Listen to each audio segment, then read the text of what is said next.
Maravilha. Então, boa noite a todos. Para quem está chegando agora, hoje nós estamos sem o Mário, ele foi passear, tirar umas férias, e semana que vem ele está de volta conosco. Eu vou compartilhar a tela aqui para nós começarmos. Na semana passada, a gente leu um trecho assim, muito interessante. Deixa eu só compartilhar, que aí a gente já mostra para vocês. Aí. Tá todo mundo vendo a tela? Agora sim. Ótimo. Vou até aumentar um pouquinho mais. Na semana passada a gente viu aqui, só pegar no começo, né, a evocação da senhorita Bertrand, e muito interessante, inclusive, né, e ela que já era espírita, então, inclusive, vai ao encontro do que Kardec testemunha para nós, dentro da obra, de que o conhecimento do espiritismo pode facilitar, né, não necessariamente vai facilitar o momento da passagem do desencarne, no entanto, pode fazê-lo, então pode auxiliar, porque o espírito ele entende, né, ele entende o processo, e isso pode sim auxiliá-lo. E ela era um exemplo disso. Então ela narra alguns pontos, e isso é fantástico, muito, muito belo, né? Ela narra a posição que ela estava, como foi o desencarne, narra também sobre a perturbação, né, da alma que ela teve, enfim. Acho que todos se lembram, mas foi mais ou menos isso que a gente trabalhou na semana passada. E tem até uma parte que é interessante lembrar, né, que a filha dela vai comentar na leitura que nós faremos agora, em que ela recebeu um cartão que Kardec enviou para ela. E ela não se lembrava desse cartão que foi enviado para ela. Então, assim, é algo que naquele momento, por mais que enquanto encarnada, ela tivesse felicitado muito ao receber o cartão de Kardec, ali, quando Kardec questiona ela, ela não se lembrava. Então, uma coisa interessante também.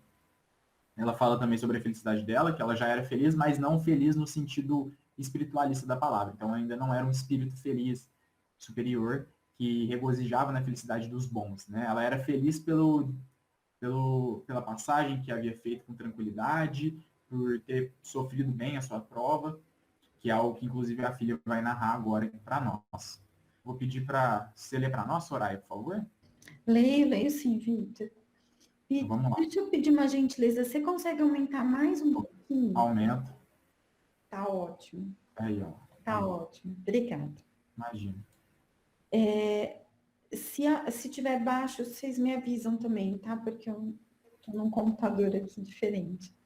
Tá certo. A carta que segue nos foi enviada da evocação. Senhor, é com vivo sentimento de profunda gratidão que venho agradecer-vos em nome de meu Pai e no meu, vos ter desantecipado ao nosso desejo de receber, por vosso intermédio, as notícias daquela que choramos. As numerosas, acho que mexeu aqui. As numerosas provações morais e físicas que minha querida e boa mãe teve que sofrer durante sua existência, sua paciência em suportá-las, seu devotamento, sua completa abnegação de si mesma, me faziam esperar que estivesse feliz. Mas a certeza que nos acabais de dar, Senhor, é um grande consolo para nós que a amávamos tanto e queremos a sua felicidade mais do que a nós, mais do que da nossa. Minha mãe era a alma da casa, Senhor. Não preciso dizer-vos o vazio que sua ausência deixou.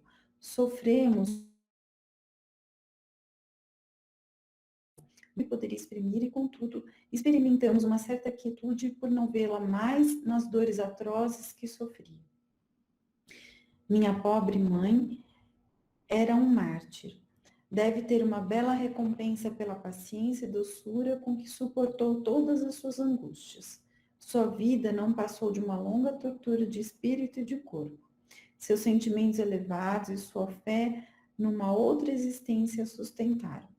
Tinha como que um pressentimento e uma lembrança velada do mundo dos espíritos. Muitas vezes eu a vi olhando com piedade as coisas do nosso planeta e dizer-me: nada aqui embaixo pode bastar-me. Tenho a nostalgia de um outro mundo. Nas respostas que deu minha cara e adorada mãe, Senhor, reconhecemos perfeitamente sua maneira de pensar e de se exprimir. Ela gostava de se servir de imagens. Somente estou admirada de que ela não se tenha lembrado do vosso cartão-retrato, que lhe havia dado tão grande e vivo prazer. Eu deveria ter-vos agradecido de sua parte. Minhas numerosas ocupações durante os últimos tempos da moléstia de minha venerada mãe não me permitiram fazer. Creio que mais tarde ela se lembrará melhor. No momento está embriagada nos esplendores da nova vida. A existência que acaba de completar não lhe aparece senão como um sonho penoso, já bem longe dela. Também esperamos, meu pai e eu, que ela venha dizer-nos algumas palavras de afeição, de que temos muita necessidade. Seria indiscrição, Senhor, vos pedir que, quando minha mãe vos falar de nós, nos comunicasseis, fizestes tanto bem, vindo falar dela, vindo dizer de sua parte. Ah, obrigada mais uma vez, Senhor. Rogo a Deus, de alma e coração, que vos recompense por isto. Deixando-me, minha mãe querida, me priva da melhor das mães, da mais tenra das amigas. Preciso da certeza de sabê-la feliz e de minha crença no Espiritismo para ter um pouco de força. Deus a sustentou. Minha coragem foi maior do que eu esperava. Recebi, etc. Recebi, etc. Isso aí. E é muito belo, assim, me encanta muito e as evocações, elas têm essas características de... Elas embevecem mesmo o leitor. Quando a gente lê, a gente se encanta com as palavras, tanto da filha como também do espírito, quando ele se comunica. Então, assim, é maravilhoso. Dois pontos que me chamam bastante atenção, né, no que a filha coloca para Kardec. O primeiro, e que tem ali como parte constituinte da base do espiritismo, que é o bem sofrer. Então, a mãe sendo esse exemplo do bem sofrer. Tem um capítulo dentro do Evangelho segundo o Espiritismo, o quinto, né, o Bem-aventurados aflitos, que Kardec e os espíritos se dedicam ali na interpretação sobre essa passagem, e como é bela. É um incentivo, aquele capítulo ele é um incentivo para entendermos a razão superior do sofrimento. Então, acalenta o coração que sofre, né? Acalma os gemidos dos aflitos. Então, isso é muito belo. É o que a gente precisa para entender por que se passa por algum sofrimento. Porque entendendo-se isso, a gente consegue bem sofrer. Porque é muito difícil para nós passar por coisas sem entendermos pelo que estamos passando. Então, ao termos entendimento da situação em que estamos colocados, é muito mais fácil para o nosso espírito se acalmar, entender e passar aquela provação com tranquilidade, seja ela difícil ou mais branda, independente. O entendimento é a chave para isso. E o Espiritismo traz essa chave, explica para nós que o sofrimento ele não é em vão. O sofrimento, como se pensou por muito tempo e ainda se pensa por parte de algumas pessoas, o sofrimento não é castigo de Deus. Não é Deus castigando indiscriminadamente seus filhos. De maneira alguma, Deus é misericordioso.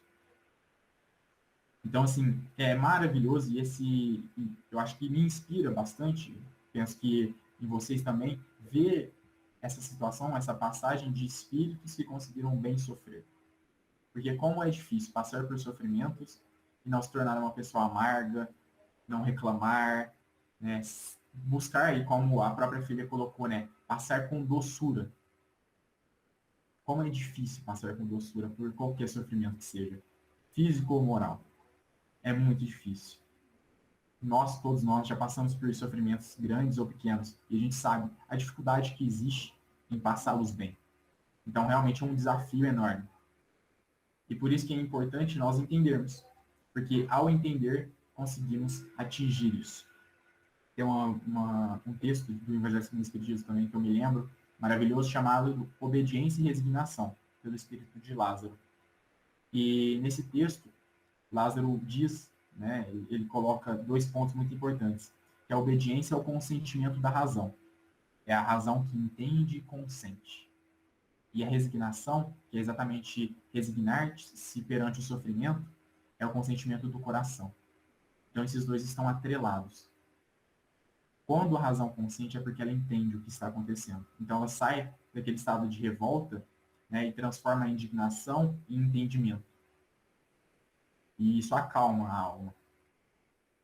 Consentimento é a mesma coisa. Quando ele entende, ele consente. É a resignação. É que consegue bem sofrer. Passa pelas provações, por mais difícil que seja, com doçura, com tranquilidade, né? Então é uma batalha. É óbvio que não se atinge isso de uma hora para outra, todos nós sabemos, né? É aos poucos, é gradativo, né? A gente vai sair do estado de pura indignação e reclamação do sofrimento para dar o primeiro passo e começar a reclamar um pouco menos.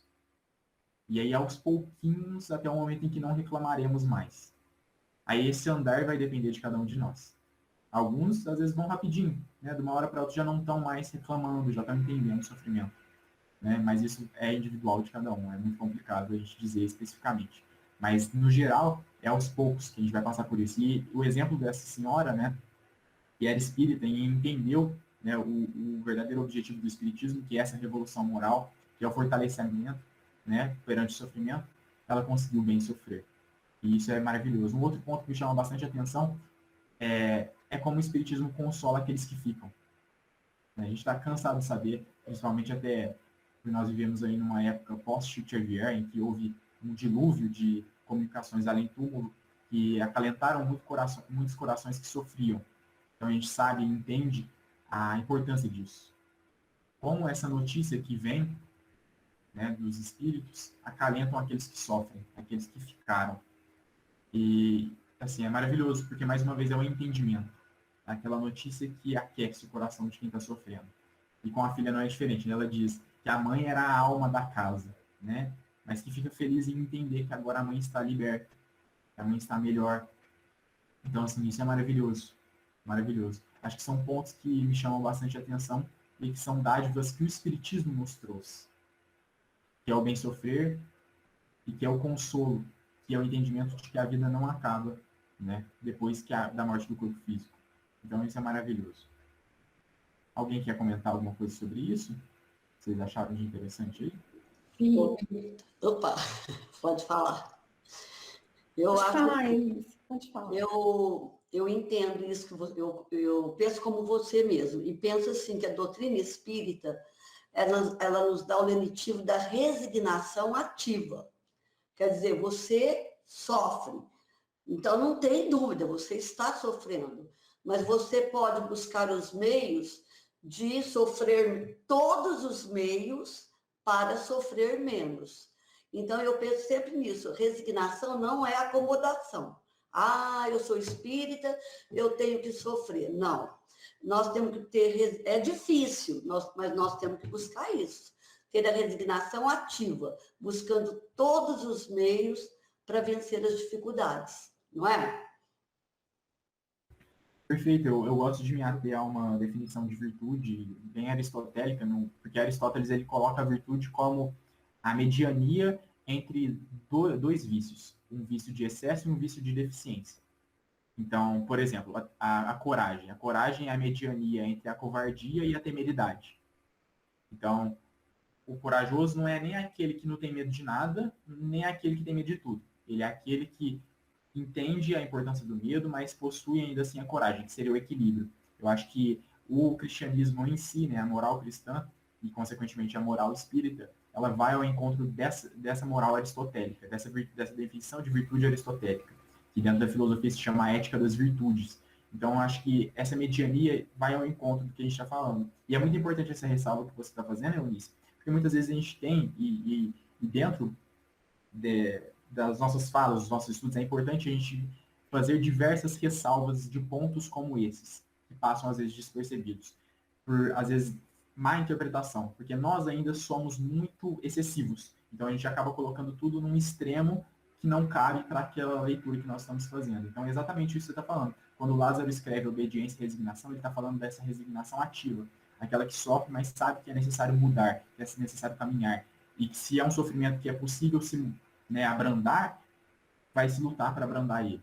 né? E não aquele que busca sofrimentos desnecessários que não vão ocasionar em nada, né? Então, isso de maneira alguma é algo que o Espiritismo não propicia e que o Espiritismo não recomenda, né? Então, essa resignação tem que ser o equilíbrio. Sempre que a gente falar de virtudes, qualquer tipo que seja, a gente tem que sempre ter em mente, e eu busco sempre fazer isso quando eu estou lendo as obras de Kardec, é ter o equilíbrio em mente antes. Saber que o que ele está colocando, o que os espíritos estão colocando, é equilibrado e não foge para os excessos. Porque senão a gente acaba caindo em erros simples e tolos que a gente poderia ter escapado numa leitura mais atenta e mais consciente do texto, né?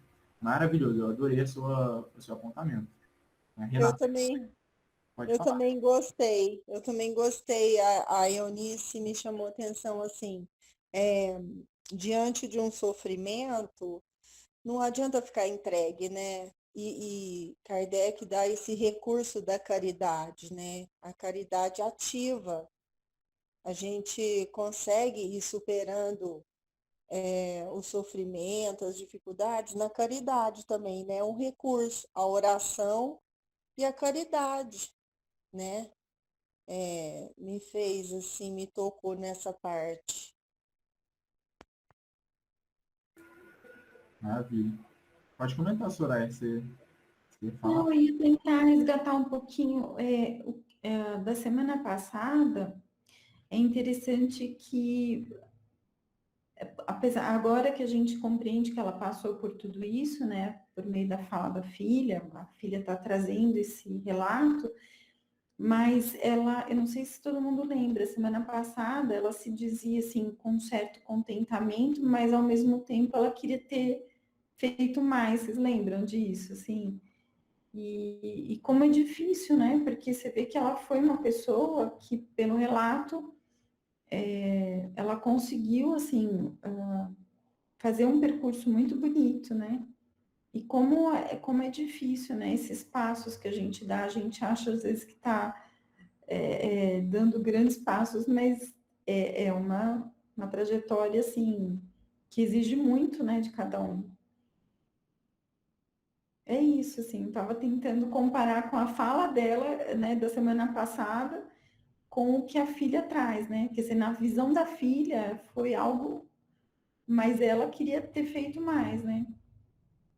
Como que é interessante, assim.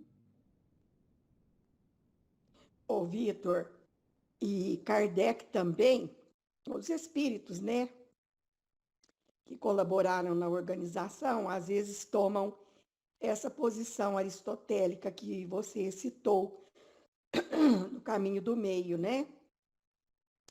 Porque tem uma lição lá que fala nem avareza perversa e nem prodigalidade exagerada.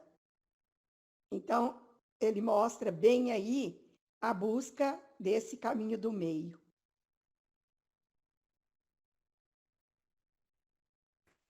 Exatamente. E por isso, muitas vezes, eu prefiro a escrita do que a fala, a oratória. Porque na escrita a gente toma esses cuidados, porque a gente sabe que por mais que se escreva algo, muitas pessoas vão mal interpretar aquilo que está sendo escrito. Então, na escrita a gente tem tempo para fazer diversas ressalvas que precisam ser feitas. Porque são pontos inúmeros que às vezes passam despercebidos, que enquanto alguém ouve, a pessoa pode interpretar aquilo errado e acabar caindo no que foi dito num excesso. Quando, na verdade, tem que sempre ter em mente, sempre que a gente estiver estudando, né, as obras de Kardec, a gente entender que é o equilíbrio. É sempre o equilíbrio, nunca fugir para nenhum extremo. Porque o equilíbrio, é no equilíbrio que existe virtude. É ali que existe a excelência do ser, é no equilíbrio sempre. Porque no equilíbrio é que a justiça nunca se foge para nenhum extremo, de maneira alguma. Isso é importante, se ter em mente sempre. Alguém quer comentar mais alguma coisa? É a harmonização dos opostos, né, Vitor? Os opostos têm que se harmonizar.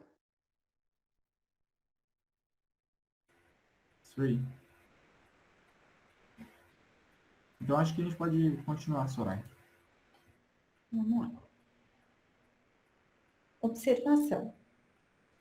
E os incrédulos riam quanto quiserem do Espiritismo, que seus adversários, mais ou menos interessados, o ponham em ridículo. o anatematizem até o que não lhe tirará essa força consoladora que faz a alegria do infeliz e que o faz triunfar da má vontade dos indiferentes, a despeito de seus esforços para abatê-lo. Os homens têm sede de felicidade. Quando não a encontram na terra, não é um grande alívio ter a certeza de encontrá-la na outra vida, se se fez o que é preciso para o merecer? O que lhes oferece mais suavização dos males da terra? É o materialismo com a horrível expectativa do nada? É a perspectiva das chamas eternas, às quais não escapa? Não vos enganeis. Esta perspectiva é ainda mais horrível que a do nada, e é por isto que aqueles cuja razão se recusa a admiti-la são levados ao materialismo. Quando for apresentado aos homens o futuro de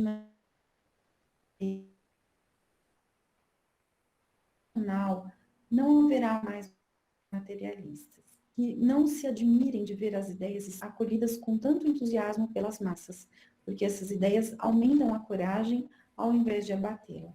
O exemplo da felicidade é contagiante. Quando todos os homens virem em torno de si gente feliz por causa do espiritismo, lançar-se-ão nos seus braços como numa tábua de salvação, porque preferirão sempre uma doutrina que sorri e fala a razão às que apavoram. O exemplo que acabamos de citar não é único no gênero. Eles se nos oferecem aos milhares, e a maior alegria que Deus nos reservou aqui na Terra é a de testemunhar os benefícios e os progressos de uma crença que nossos esforços tendem a espalhar. As pessoas de boa vontade que nela vêm beber consolação são tão numerosas que não poderíamos roubar-lhes nosso tempo ocupando-nos dos diferentes que não têm o menor desejo de se convencer. Os que vêm a nós bastam para absorvê-lo. Por isso, não saímos em busca de ninguém. Eis porque também não o perdemos a respingar em campo estéril. A vez dos outros virá quando a Deus aprouver levantar o véu que o cega. E esse tempo virá mais cedo do que pensam, para a glória de uns e vergonha de outros. Olha que interessante, né? Então, aqui o Kardec colocando os pontos que a gente acabou de discutir, inclusive, né? E ele falando, né? Ele é provocando os materialistas ou os incrédulos que eles riam quanto quiserem, mas que o Espiritismo consola aqueles que sofrem, e isso é uma verdade irrefutável. Então, a prova está aí, né? As pessoas se consolam pelo Espiritismo. O Espiritismo traz felicidade, traz consolação para aqueles que estão em sofrimento, traz alívio. Então, isso é muito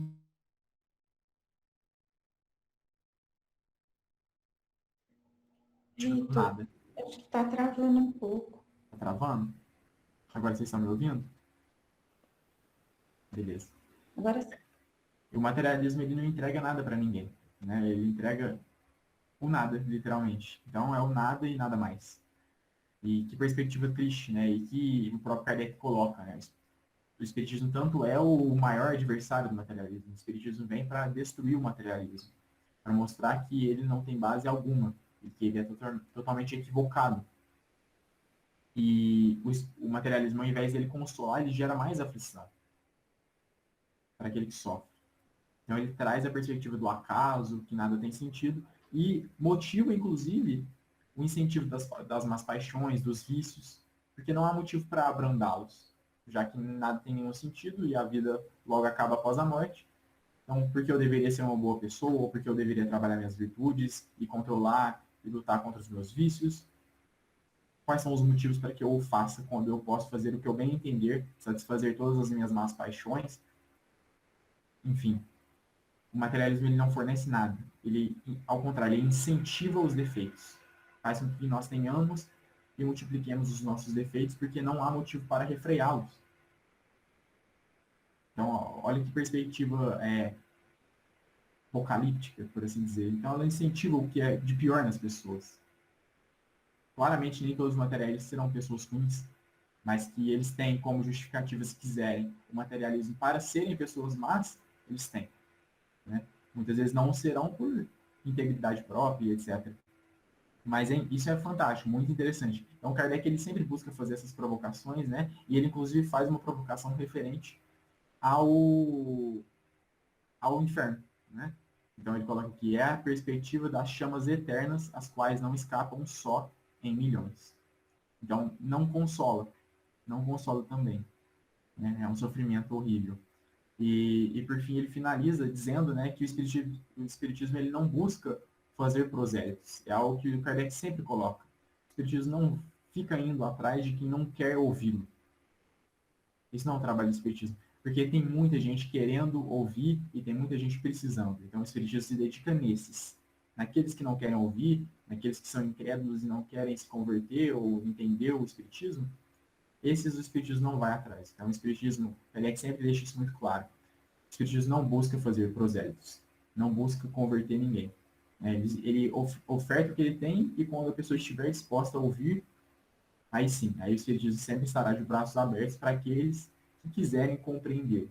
Caso ao contrário, não é o objetivo do espiritismo buscar convencer aqueles que não querem ser convencidos. Alguém quer comentar alguma coisa sobre esse comentário de Kardec?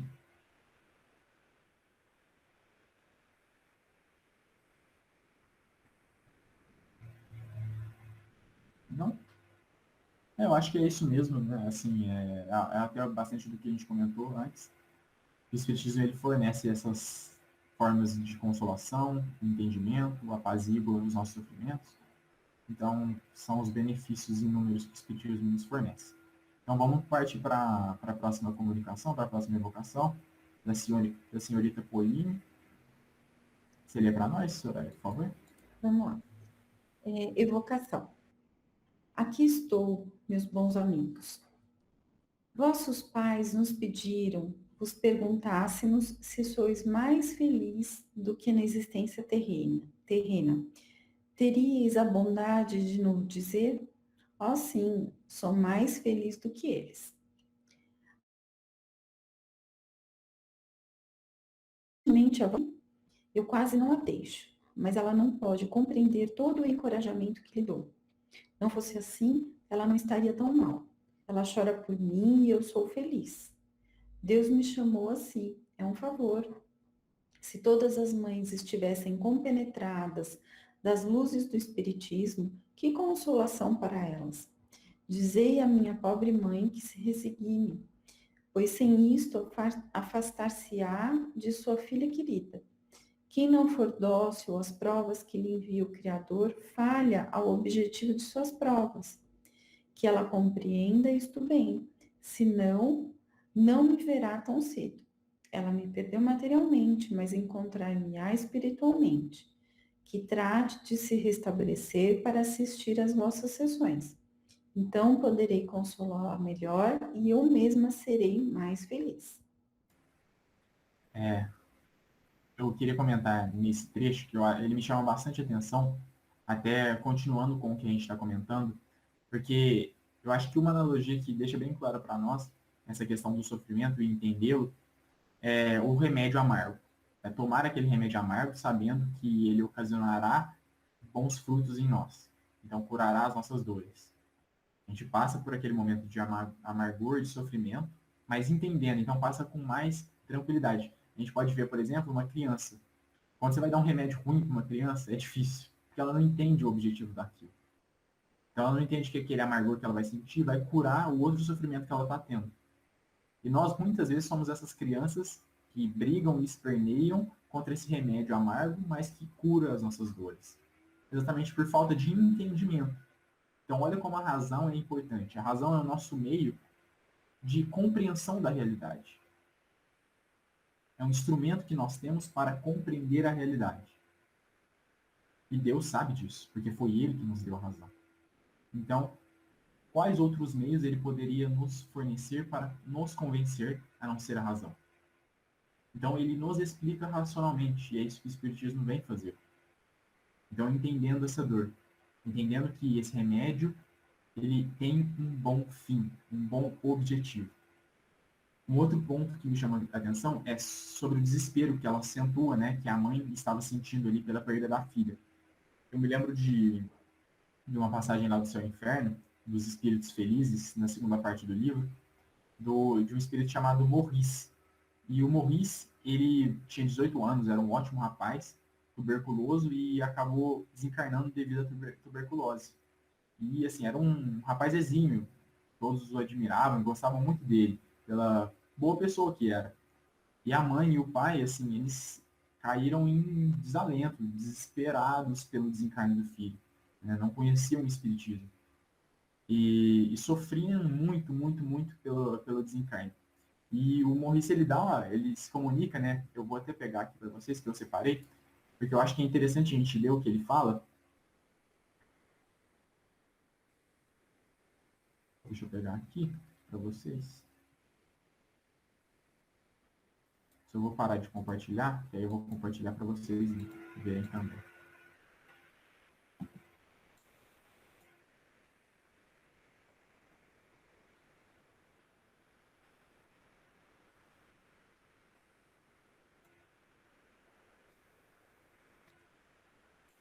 Aí.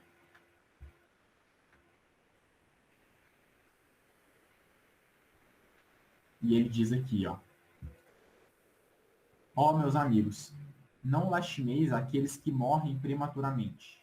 É uma graça que Deus lhes concede, poupar-lhes as atribulações da vida. Minha existência não devia prolongar-se por muito mais tempo desta vez na Terra. Eu adquirira aí o que devia adquirir a fim de me preparar para cumprir mais tarde uma missão mais importante. Se tivesse vivido aí longos anos, sabeis a que perigos, a que seduções teria sido exposto? Sabeis que se, não sendo ainda bastante forte para resistir, eu tivesse sucumbido, podia ser para mim um atraso de vários séculos? Por que então lamentar o que me é vantajoso? Uma dor inconsolável, neste caso, acusaria uma falta de fé que não poderia ser legitimada senão pela crença no nada. Ó sim, eles são de lamentar, esses que têm essa crença desesperante, pois para eles não há consolação possível. Os seres que lhes são caros estão perdidos para sempre. A sepultura levou-lhes a última esperança. Então, olha que belo. O que mais me chama a atenção nesse trecho é ele dizendo: vocês sabem o que eu poderia ter passado se eu continuasse encarnado, como vocês desejavam ou desejam? Eu poderia ter passado por provas que eu não conseguiria superar. E isso faria com que eu caísse em débitos cruéis, duros. Então, e isso é muito belo, né? Ele coloca: por que então lamentar o que me é vantajoso? E é isso que o Espiritismo ensina, que a morte não é uma tragédia, que a morte faz parte da vida, e que a morte é importante. Então, olha que belo. Eu acho que essa passagem mostra bastante o que esse espírito, né, da senhorita Pauline quer dizer para nós. Ele quer mostrar para nós que o sofrimento, o desespero, não nos ajudará em nada. Ao contrário, nos afastará daqueles que desencarnaram e ainda influenciará a eles maus fluidos, né? Porque eles vão sentir aquele desespero, aquele sofrimento de quem ficou. Então é ruim tanto para quem está sofrendo como para o espírito que desencarnou. Esse desespero. Porque o desespero é exatamente essa incompreensão, aquele sofrimento incompreendido. Então, assim, eu acho muito belo. E vai exatamente ao encontro do que a Pauline colocou para nós. Me chama bastante atenção esse trecho. Alguém quer comentar alguma coisa sobre?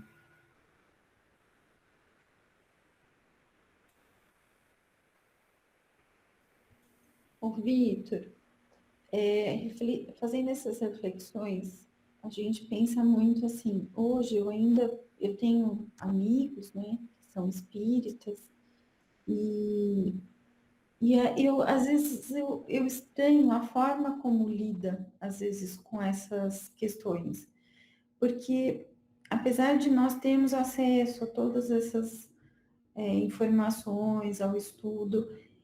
Parece que quando a gente tem uma determinada perda, principalmente essas perdas, né, em tenridade, ainda é muito difícil lidar, né? Assim, mesmo com todo esse conhecimento, recentemente eu até brinquei com uma amiga, ela mora em outra cidade, a gente se falando por telefone e ela me contando uma coisa que estava acontecendo. Eu falei, Ana, mas nós somos espíritas, né? Assim, a gente tem outro entendimento, não é mesmo? Ah, mas não dá para pensar nisso nessa hora. É como se nessa hora a gente esquece um pouco que é espírita. Então, é interessante, assim, como... Por isso que estudar é importante, porque essa assimilação, ela não é ao mesmo tempo, da mesma forma para todo mundo, né? Como que é difícil para a gente. Eu acho que é muito rico, né? Sempre que a gente tem esses exemplos, que a gente tem contato com esses relatos, isso é muito importante para isso ir sendo reforçado mesmo, né? Como um aprendizado contínuo para a gente. Porque é um exercício que é assim, como diz o Mário, né? Treino é treino, jogo é jogo, não é? É mais ou menos isso que a gente vive, né? Então, eu acho muito importante, assim, quando a gente se depara com esses relatos, né? Realmente, e a importância disso estar internalizado, né? E que realmente é um processo demorado. Mas quando está internalizado, a gente enfrenta com serenidade, porque já é algo que nós intimamente acreditamos, temos como verdadeiro. Porque enquanto não está como verdadeiro, é essa falta de fé que ele coloca que nós ainda temos, que ainda é difícil para nós. Mas a gente comumente diz que o Espiritismo veio para matar a morte, né? E, infelizmente, nós ainda não conseguimos matar essa morte em nós. E é muito difícil ainda para nós falar ou discutir sobre a morte. Então, falar sobre morte ainda traz para nós aquele tabu de uma coisa horrível, né? Nossa, que horror, tá falando sobre morte? Né? Para de falar sobre morte. Né? Mas a morte, ela é tão importante, porque ela faz parte da vida. Então, conversar sobre a morte é conversar sobre a vida. E para nós espíritas, mais ainda. Né? Mas falando filosoficamente, falar sobre a morte é muito importante. Muito importante. Porque pensando sobre ela, nós estamos pensando sobre a vida. Isso molda os nossos caráteres, a forma que nós encaramos a vida, como nós nos comportamos. Então, entender sobre a morte é exatamente pensar sobre isso. E como você disse, pega a gente de susto, né? Por exemplo, quando é uma morte em eternidade, é porque a gente não pensa sobre a morte. Então, a gente não vive com a expectativa de que as pessoas podem, de fato, morrerem a qualquer instante. Então, acaba nos pegando surpresa porque nós vivemos despreparados. Porque nós optamos por não pensar sobre a morte. Quando ela é fato, né, comprovado para todos. Todos nós sabemos que ela existe.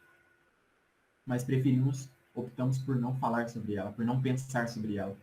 E aí, quando ela acontece, pega a gente de susto e a gente passa ali, às vezes, meses, anos de sofrimento, né, dependendo da pessoa. Mas quando a gente pensa sobre ela, que é o que o Espiritismo nos convida, o Espiritismo ele nos convida a uma reflexão sobre a morte. Quando a gente está falando de reencarnação, quando a gente está falando de desencarne, a gente está refletindo sobre a morte, pensando sobre ela, o que ela é de fato. Para que no momento em que ela aconteça, tanto conosco quanto com aqueles que são próximos a nós, nós a entendamos com tranquilidade, com serenidade, como algo que é de fato comum, porque a morte é comum, né? Como a vida. Entendendo ela como parte da vida e quebrando essa mistificação que nós temos ainda, que é muito comum devido a uma história, né, católica que nós temos, uma influência de uma cultura muito católica, dessa ideia de horror à morte. Então não se conversa sobre essas coisas, não se fala sobre a morte, não se discute sobre a morte, não se pensa sobre ela. É ruim pensar sobre a morte. Então esses estigmas que nós criamos dificultam a compreensão dela. Isso não só na morte, mas em outros âmbitos, em outras questões. Então é importante que nós quebremos isso como o Espiritismo nos convida a fazer. Porque quebrando isso a gente consegue aos poucos internalizar e trabalhar essa fé, porque essa fé é raciocinada mesmo. Muitos de nós aqui somos espíritas, mas se morrer alguém que é próximo da gente agora, a gente vai sofrer, a gente vai chorar, porque a gente não está preparado para isso, porque a gente ainda não tem a fé suficiente. Mas essa fé é comum que não a tenha, ainda firme, porque nós estamos trabalhando nesse processo. Mas o importante é se esforçar para fortificá-la. A gente só não pode falar, eu sou muito imperfeito, não tenho a fé ainda não. Mas a gente tem que se esforçar. Não vai ser de uma hora para outra, mas vamos nos esforçar para trabalhar isso. Que aos poucos nós vamos adquirindo essa fé. Os próprios Espíritos nos dizem, lá no capítulo do Evangelho segundo o Espiritismo, a fé transporta montanhas. Não basta crer, tem que saber porque está crendo. E é esse saber porque está crendo que fortifica a fé. É entender a fé. Tem um exemplo simples que elucida para nós o porquê a fé raciocinada convence mais a si mesmo do que a fé cega.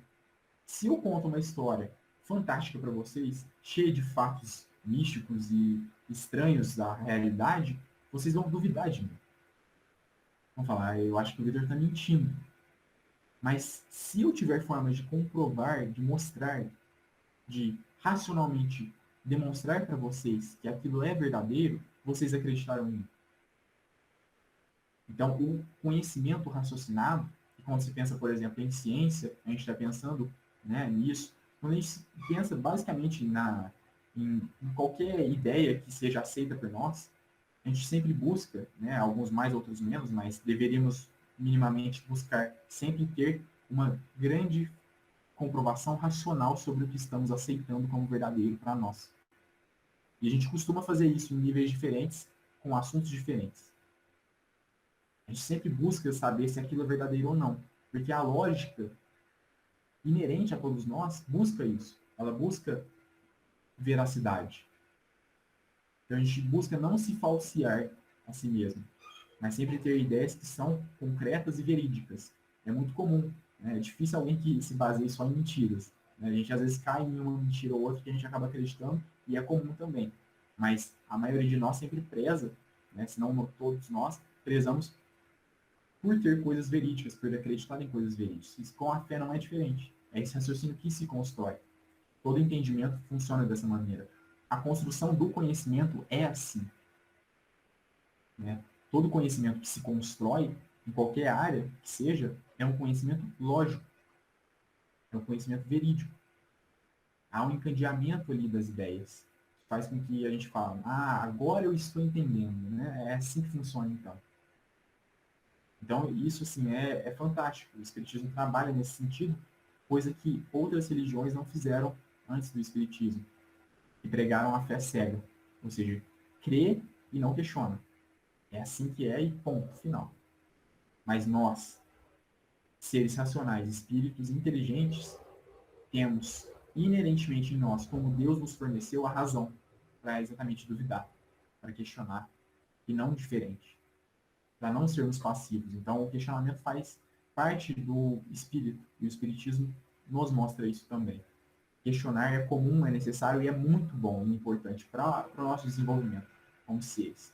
Então, esse questionamento, né, como o René Descartes coloca, seria a dúvida metódica, duvidar-se até onde não há dúvidas. Então, sempre estar questionando as coisas.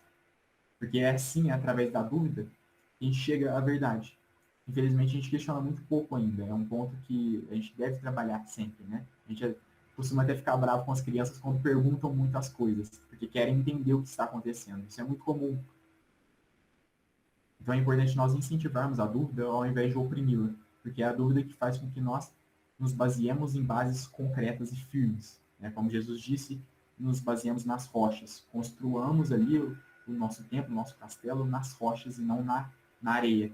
Porque aquele que se constrói na areia, em bases frágeis e falsas, ele se desmorona com o vento pouco forte bater ele já cai. Mas aquele que se constrói nas rochas, ele se permanece por todo sempre, que está bem construído, com bases sólidas. Então, entender isso, entender essa construção racional da fé, é o princípio do espiritismo. É difícil, né? Pelo amor de Deus, gente, é muito difícil. A gente sabe disso, a gente vivencia as dificuldades da realidade, como a gente enfrenta as coisas, né? Mas o ideal é exatamente isso, se esforçar para colocar esse sentimento, para colocar esse entendimento internalizado em nós. E é isso que o Lázaro quer dizer com o consentimento da razão e do coração. Porque a razão entende. E por mais que naquele momento, vamos supor, a gente está falando de morte, morre alguém muito querido meu, e o primeiro ímpeto que vem a mim é de um sofrimento desesperado. E eu sei que o Espiritismo me recomenda que eu não o faça. eu entenda que a pessoa partiu e etc., como todos nós já bem sabemos aqui. Então, a razão vai consentir. Por mais que o meu primeiro ímpeto seja de sofrimento desesperado, a razão esclarecida me ensina a fazer de outra maneira. Esse é o processo. É ter o ímpeto de continuar errando, né? Não só nesse sentido, mas em todos que a gente tem. É o ímpeto de fazer o mal e fazermos o bem. Muitas vezes não porque queremos, mas porque sabemos que é o correto a ser feito.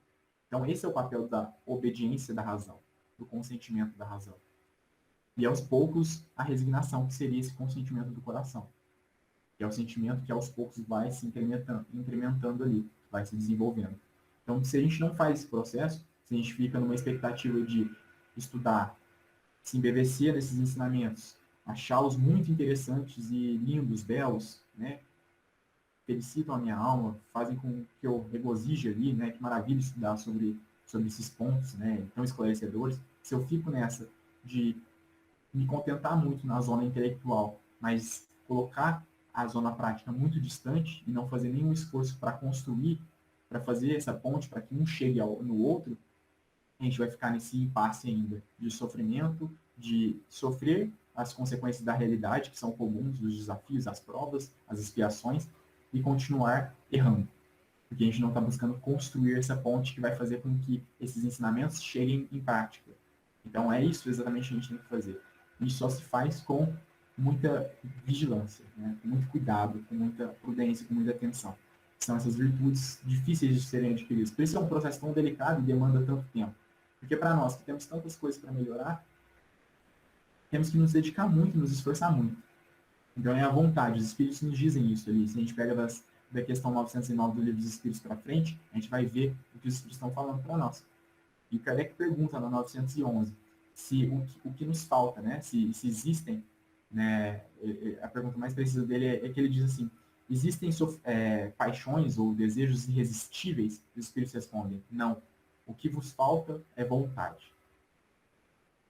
E eles complementam: quão pouco dentre vós tem força de vontade. Ô, Então Vitor, isso é fantástico, né? Pode falar, Ana. deixa eu te fazer uma pergunta. A Pode. fé cega está relacionada à nossa ignorância das leis morais, não está?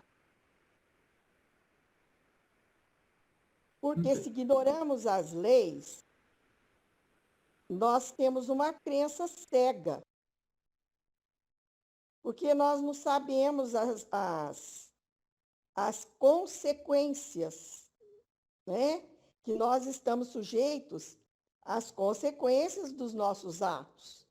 Então, a pessoa pede e não obtém aquilo que ela pediu, ela se decepciona, não é isso? Ou eu estou enganado? Olha, eu acho que seria um ponto até para se discutir, Ana. É uma reflexão interessante. Eu vou falar a forma que eu encaro referente ao que você falou, né? Mas eu acho que a ignorância, tanto das leis morais, mas principalmente a crença em conceitos que são falsos. Por exemplo, a crença no inferno. Então é algo que assusta, que horroriza quem escuta, mas que aqueles que estão pregando aquilo dizem: não questione, acredite nisso. Então, acreditar em coisas que não tem uma boa construção racional, lógica, isso dificulta a crença e faz com que a crença cega surja a partir daí. Mas, obviamente, E isso é ignorância, né? Das exatamente, leis que regem a nossa vida, o nosso destino, entre aspas, que nós é que somos construtores dele, né? exatamente, a ignorância das leis morais faz com que nós caiamos também, né, nessa fé cega. Porque a falta de entendimento vai fazer com que a gente fique na dúvida, né, como o Kardec coloca para nós lá na introdução do Livro dos Espíritos, que a opinião do homem prudente é a dúvida. Então, olha que interessante. Ou a gente vai ficar na dúvida e não vai crer, ou a gente vai crer cegamente, por não conseguir ainda entender as leis morais. E aí vai variar muito. Eu acho que é uma questão difícil até de ser respondida, né? Porque exigiria mais coisas do que, pelo menos, o que eu tenho em mãos aqui para pensar. Mas eu acho que é uma questão interessante filosoficamente falando, para a gente pensar. Né? É isso aí. E ela que, justamente essa ignorância, é que leva a essas crenças que você falou. Não é mesmo? Exatamente. Exatamente. E por isso é importante se duvidar, né? Pode falar, Ana, Verinha. agora tem uma coisa que a Ana tocou no assunto aí que eu sempre fico analisando. Como que um padre estuda tanto e fica com esse tal no olho? Ou ele é obrigado a ficar? Porque diz que muitos padres entendem mais do que ele fala, né? Mas eu fico assim por entender, porque estuda e fica com a fé cega. Então, é justamente pela ignorância das leis divinas e essas crenças que o Vitor acabou de falar. Isso que o Vitor colocou aí também é muito importante. Sobre as crenças, o espírito estuda, desenvolve muito o intelecto, né, Vitor? Mas a moral vai ficando. Aí se apega a essas crenças. Não é isso, Vitor? Eu estou enganada. Eu acho que no aspecto da fé cega não seria tanto isso, até porque o intelecto ele deveria pelo menos ajudar, né, nesse discernimento, né, do que é correto e do que é errado, apesar que a moral também influencia nesse discernimento. Né? Mas como eu disse, eu acho que é uma questão muito ampla, muito abrangente, até para a gente colocar um ponto aqui, eu particularmente nunca havia pensado sobre isso, né? Eu acho que é até uma análise antropológica, né? Você pensar o que leva uma pessoa a crer em algo, né? Independente se aquilo, principalmente, né, no aspecto que a gente está falando, numa crença que não se pode questionar. Isso é muito interessante, chama atenção até psicologicamente falando, né, o que faz com que uma pessoa creia em algo. Porque, como eu disse, né, isso a gente sabe, comumente a gente acredita em coisas que temos provas que nos mostram que aquilo é algo verdadeiro que nós podemos crer. Então, normalmente é por isso que a gente acredita, mas quando a gente acredita em algo que nós não temos provas suficientes ou que não nos convence, né, que seria a fé cega, é intrigante, né, o porquê nós cremos naquilo. Por muito tempo foi por causa do medo, né? Muitas pessoas criam nessas coisas pelo medo do inferno e etc., como a gente já sabe.